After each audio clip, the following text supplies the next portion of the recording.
ഇന്ന് വളരെ സങ്കടകരമായൊരു കാര്യം കാണേണ്ടി വന്നതുകൊണ്ടാണ് ഞാൻ ഈ വോയിസ് മെസ്സേജ് എഴുതിയാൽ പലപ്പോഴും നമുക്കത് പൂർണ്ണമായി അത് പ്രതിഫലിപ്പിക്കാൻ പറ്റില്ല. പറയുമ്പോൾ അത് സ്പോണ്ടേനിയസ് ആയിട്ട് കാര്യങ്ങൾ വന്നു പോകും. ഞാൻ ഇന്ന് രാവിലെ എൻ്റെ മൂത്ത സഹോദരിയുടെ മകൻ്റെ ഭാര്യയെ തിരുവനന്തപുരത്തെ ശ്രീത്ര ഇൻസ്റ്റിറ്റ്യൂട്ടിൽ അവിടെ തലയ്ക്കകത്തൊരു ട്യൂമർ ഉണ്ടായത്, അതിനുവേണ്ടി ഒരു സർജറിക്കായിട്ട് അവിടെ അഡ്മിറ്റ് ചെയ്തു. ആ അഡ്മിഷന് അതിൻ്റെ 2-3-4 മണിക്കൂർ എടുത്തു. അവിടെ തന്നെ 1-2 അടുത്ത സുഹൃത്തുക്കൾ ഡോക്ടർമാരുണ്ടായിരുന്നു. അതിലൊരു ഡോക്ടർ പറഞ്ഞു, കുറച്ച് സമയം ഇവിടെ എൻ്റെ കൂടെ ഇരിക്കുക, ഞാനൊരു കാഴ്ച കാണിച്ചു തരാം. നിങ്ങളെപ്പോലുള്ള ആളുകൾ ഇത് കാണുകയും ആളുകളോട് ഇത് ഷെയർ ചെയ്യുകയും ചെയ്യേണ്ടത് അത്യാവശ്യമായതുകൊണ്ടാണ്.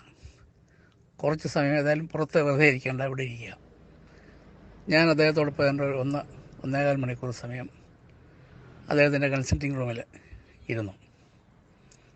ആ സമയത്തുള്ളൊരു 7-8 കുഞ്ഞുങ്ങൾ, 2 വയസ്സ് മുതൽ 10 വയസ്സ് വരെയുള്ള പ്രായത്തിലുള്ള 7-8 കുഞ്ഞുങ്ങളെ പരിശോധിച്ചു. ആ പരിശോധിച്ച കുഞ്ഞുങ്ങൾക്കെല്ലാം തലയ്ക്കകത്ത് ട്യൂമറാണ്. സാധാരണ ഉണ്ടാകുന്ന ട്യൂമറുകളെല്ലാം അപകടകാരികളാണോയെന്നില്ല. പക്ഷെ അദ്ദേഹം പറഞ്ഞത് ഇവിടെ വരുന്ന ഇന്ന് 100ഓളം കുഞ്ഞുങ്ങളെ പരിശോധിക്കുന്നുണ്ട് 2 ഡോക്ടർമാർക്കായിട്ട്. കഴിഞ്ഞ ദിവസങ്ങളിലൊക്കെ പരിശോധിച്ചതിൽ 90% കുട്ടികൾക്കും ട്യൂമർ ബാധിച്ച ആളുകൾക്കെല്ലാം, തലയിൽ ട്യൂമറുള്ള കുഞ്ഞുങ്ങൾക്കെല്ലാം ക്യാൻസറാണ്. അദ്ദേഹം പറഞ്ഞത് ഈ അപകടം വരുത്തി വെക്കുന്നത് ആ കുഞ്ഞുങ്ങളുടെ മാതാപിതാക്കളാണ്. കുഞ്ഞുങ്ങൾക്ക് കളിക്കാനായിട്ട് അവർ ബഹളമുണ്ടാക്കാൻ, ശാഠ്യമുണ്ടാക്കുമ്പോൾ അല്ലെങ്കിൽ സന്തോഷിപ്പിക്കാൻ ഒക്കെ നമ്മൾ കൊടുക്കുന്ന മൊബൈൽ ഫോണുകളാണ് ഈ ട്യൂമറുകൾ ഉണ്ടാകാൻ കാരണം.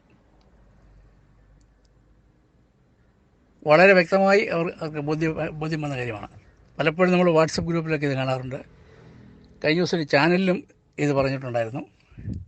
പക്ഷേ ഇന്നെനിക്ക് നേരിട്ട് ബോധ്യപ്പെട്ടു. എത്രയോ കുഞ്ഞുങ്ങൾ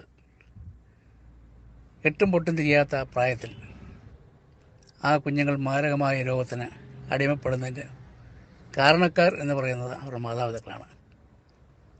നമ്മുടെയൊക്കെ വീട്ടിൽ കൊച്ചു കുഞ്ഞുങ്ങൾ നമുക്ക് പലർക്കുണ്ട്, അല്ലെങ്കിൽ നമ്മുടെ ബന്ധുക്കൾക്കുണ്ട്, അയൽപക്കത്തുണ്ട്. അദ്ദേഹം പറഞ്ഞ വാക്ക് ഞാൻ കടമെടുക്കുന്നു.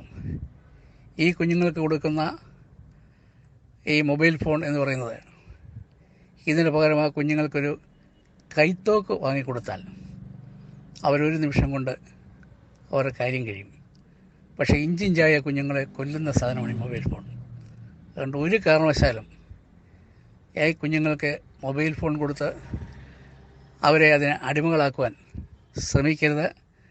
നിങ്ങൾ പരമാവധി ആളുകളിലേക്ക് ഇത് ഷെയർ ചെയ്യണം എന്ന് അദ്ദേഹം എന്നോട് സ്നേഹത്തോടെ പറഞ്ഞു. അതേ സ്നേഹത്തോടെ ഞാൻ നിങ്ങളോട് എല്ലാവരും പറയുന്നത്, നിങ്ങൾക്ക് അറിയാവുന്ന മുഴുവൻ ആളുകളോടും അവരുടെ കുഞ്ഞുങ്ങൾ ആയുസ്സോടും ആരോഗ്യത്തോടും കൂടി ഇരിക്കാൻ വേണ്ടി ഈ മൊബൈൽ ഫോൺ നൽകാതിരിക്കാൻ ശ്രദ്ധിക്കുക. നമുക്കും മൊബൈൽ ഫോൺ അപകടമാണ്. പക്ഷേ അതിനേക്കാൾ 10 ഇരട്ടിയോ 100 ഇരട്ടിയോ അപകടമാണ് കുഞ്ഞുങ്ങൾ ഇത് ഉപയോഗിക്കുന്നുണ്ട് എന്നുള്ള യാഥാർത്ഥ്യം നമ്മൾക്ക് പരിചയമുള്ള, അടുപ്പമുള്ള, സ്നേഹമുള്ള ആളുകളിൽ ഇതെത്തിക്കുക. എനിക്ക് എൻ്റെ ഒരു അനുഭവ സാക്ഷ്യമാണ്. ഞാനിന്ന് നേരിട്ട് കണ്ടൊരു കാഴ്ചയാണ്. അതുകൊണ്ടാണിത് ഇവിടെ ഷെയർ ചെയ്യുന്നത്.